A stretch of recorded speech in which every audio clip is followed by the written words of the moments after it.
Welcome back. You're watching the Citizen Business Center. Now, the standard gauge railway, Kenya's biggest infrastructure investment since independence, has been subject of great controversy. It has been labeled as overambitious, untenable, and not economically viable. The Economist publication has written of the SGR as a puffed-out rail that will move at a mediocre 80 kilometers per hour for cargo, while local economists have dismissed it as well as another white elephant. The World Bank stumped its disapproval by saying East Africa does not need, at this time, a standard gauge railway.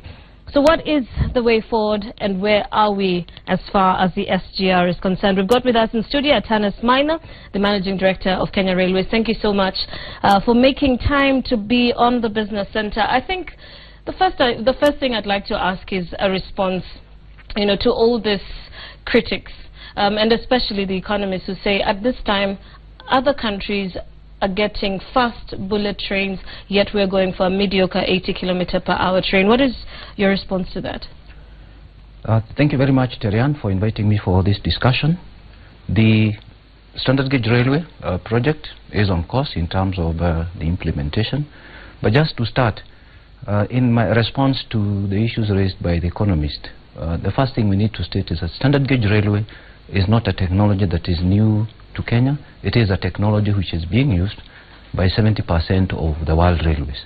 So by implementing standard gauge railway, Kenya is joining the best railways of the world. And the speeds of these... So you're rubbishing the analysis of the standard gauge? I am not, but I'm just stating a fact that what we are building is an infrastructure that takes Kenya to a global level. Tell us a little bit about where we stand at now. How far is the construction? I remember the Deputy President did announce that the first train ride from Mombasa to Nairobi or Nairobi to Mombasa will be on the 1st of June at 9 a.m.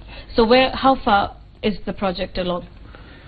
In terms of implementation of Phase 1, Mombasa-Nairobi, we are on course. We had signed off a contract to complete the project within 60 months. This is the first project, the most transformative for Kenya, delivered within half the time. This project commenced on the 12th of December 2014. By December of this year, we'll have completed all the works, civil works. Procurement of wagons, locomotives and coaches is on course. We'll start receiving them in December, and the rest of the lot will be here in February. And we'll start testing and commissioning between March and June, and we'll be ready for the run on 1st of June 2017. All right, just as some sort of clarification, so we understand the initial rolling stock will be 56 locomotives, 1,620 wagons and 40 coaches. Just break that down for us to understand exactly what we will have from the beginning. What we'll have from the beginning, one, in terms of the facilities that we have provided for, from the Mombasa side, we have a whole marshalling yard. That's a train operation area where cargo coming from Mombasa will be received, from trains in readiness for dispatch to Nairobi. On the Nairobi side, we have a similar facility where trains will be marshaled towards Mombasa. We have 56 locomotives. 43 of those are mainline locomotives, so they are heavy-duty locomotives. 8 of those are shunting locomotives.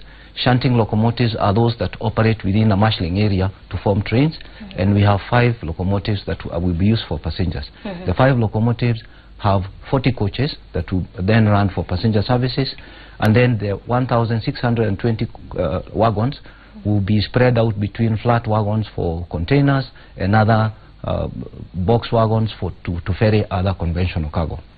How long will it take for a passenger ride from Nairobi to Mombasa or vice versa? And what is the number of the people that a train can handle? From what I understand, about 960 passengers on a multiple carrier? One train will be able to ferry up to a maximum of 1,200 people. The train will move at a speed of 4.5 hours between Mombasa and Nairobi. So what's the speed of the train? The speed of passenger trains is 120 kilometers per hour, while the speed for freight trains is 80 kilometers per hour. And when the economists say that is mediocre, a third rate or mediocre, that's the same speed that the lorries ferrying cargo between Mombasa and Nairobi move. And they don't even get to Nairobi within 24 hours. This train will be able to make it into Nairobi within 8 hours and that train will be has capacity to ferry a maximum of 216 containers, which is the equivalent of 108 trucks on the road. How do you see that impacting transport, especially when it comes to cargo specifically, and Mombasa Road and all those trucks that we see on the roads? We are very proud that Kenya Railways implementing this for government and the people of Kenya, because this is what you call transformation. The discussions that we've been having about whether or not it's a white elephant or it is not is misplaced. And the same discussion that Kenya had or Europe had when the first line was being built, yet today we know it helped form Kenya. It is that line that has informed the human settlements in Kenya. Over 60% of the people living in Kenya live very close to the Northern Corridor. What SGR is doing is to take us to the next level to help us achieve middle income status. In terms of cargo movement, for the cargo owners, they appreciate the impact that the SGR will have in terms of handling cargo, leaving the port, not going into ICDs in Mombasa, leave the port, right into the marshalling yard, right into Nairobi within 8 hours, pick it and take it to your warehouse. What that means is that your inventory levels go down, your borrowings go down, your cost of production goes down, the cost of goods and services go down, and therefore that benefit should then be transferred to the end user. And that's what we are looking for, making Kenya a more attractive destination for investments and improving the lives of the people. All right, you've talked about the old rail, and I'd just like to ask you to explain to us why, for instance, wasn't the upgrading of that particular railway on the table, given the fact that the World Bank, which is in the opinion of many an institution that the government of Kenya listens to several times. When the World Bank said this is not required for Kenya or for East Africa at this time, why did you go ahead? Why didn't you upgrade the old railway? The government of Kenya has the responsibility of implementing what the people of Kenya want. And the government of Kenya, including Kenya Railways, has worked very closely with World Bank in terms of undertaking reforms in the railway sector. The current concession was a product of work done between on the advice of World Bank. And in terms of the existing corridor and looking at the demand and the growth of this economy, we are certain that the decision that the government has taken is the best in the interest of the people of Kenya, is the best in the interest of the region. The capacity of the existing meter gauge, which is considered to Rift Valley Railways up to the year 2031. So there's a PPP in place and we cannot interfere with that. The capacity of that line is 5 million tons per year. Currently, the concessionaire is only doing 1.3 million tons, which is less than 5% of the total cargo leaving the port of Mombasa. The port of Mombasa, as of December last year, handled 27 million tons. So 95% of that went by road. And that is why the situation on Mombasa Road is as it is. The purpose of standard gauge railway is to help us achieve the desired modal shift between road and rail.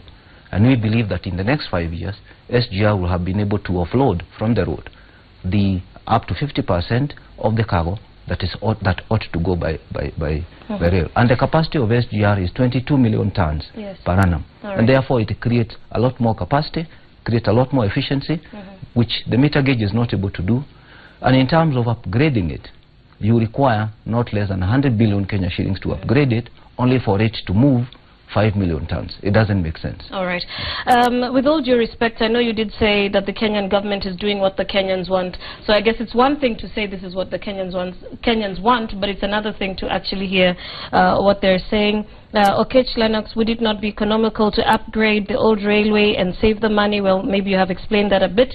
It looks like a white elephant project brought about to enrich a few, and we'll get to that in just a moment. And we've got Tom Clement Ombija. He says we need to be sober. The government needs to listen. Is SGR the iron snake of the colonial 19th century? And he talks about development and environment and nature as well. So that's what some of the Kenyans are saying. I'm sure there are some positive comments that are coming through. So we'll look at that in a moment. When will this investment pay itself?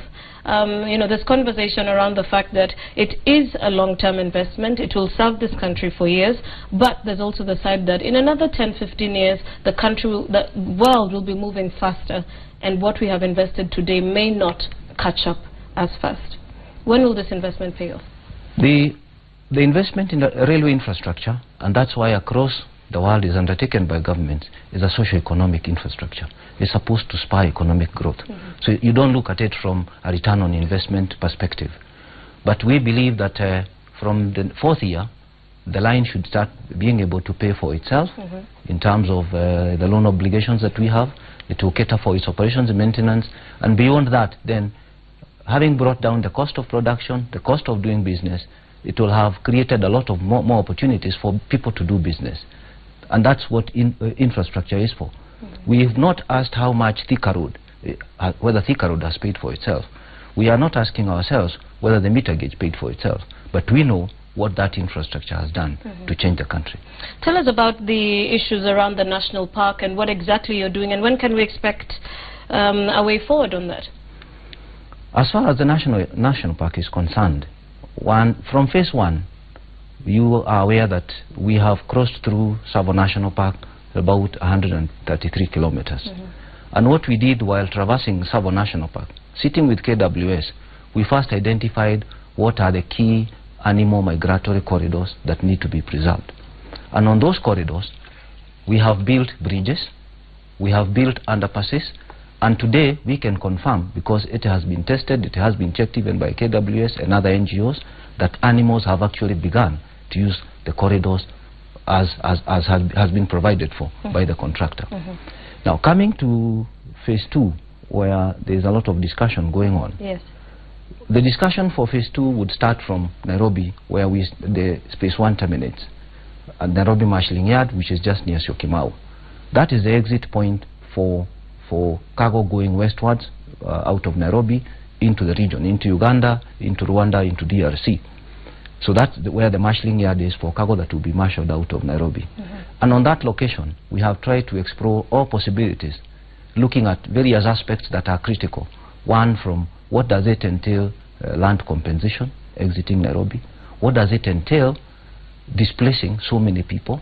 What does it entail displacing commercial activities? What impact will it have on the economy? What does it entail addressing ourselves to the issues of environment?